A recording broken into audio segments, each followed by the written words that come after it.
সামনে নির্বাচন, দেশের যে হাল অবস্থা, এইরকম আমরা মাঝে মাঝে খবর বার্তা শুনি আসি যে নির্বাচন হয় কি সন্দেহ। হ্যাঁ, কেয়ার ফেয়ার চায়, কেয়ার এই আরো কেয়ার জুলাই সনদ, নানান সনদে মনদে ফেস লাগতেছে। এখন কি নির্বাচন হয় না কি আল্লাহ জানে। বিএনপি তো নির্বাচনের লাগি পাগল। একটা নির্বাচনের দরকার তো, ওইলে পরে একটা সরকার হইব, দেশের শান্তি হইব। অঙ্কা জামাতে যে ফেস লাগাইতেছে, নির্বাচন হয় কি না আল্লাহ জানে। তখন উঠাছে কি আর গণভোট বলে।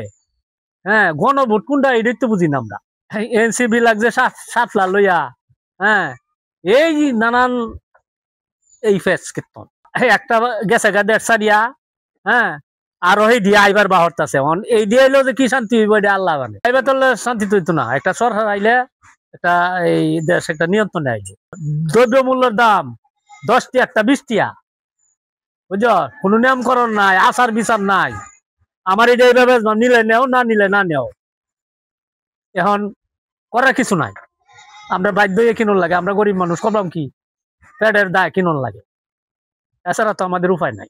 আমরা দেশের মধ্যে আল্লাহ জানে কি যে হয় না, দেশ হিরিয়া ঘর্ত গন্ডগোল শুরু হয়, এটাও তো কোয়া যায় না।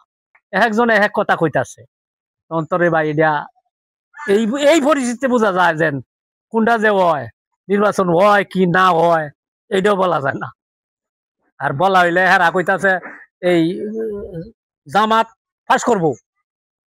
হ্যাঁ, জামাতের এবার সংসদ গঠন করবো।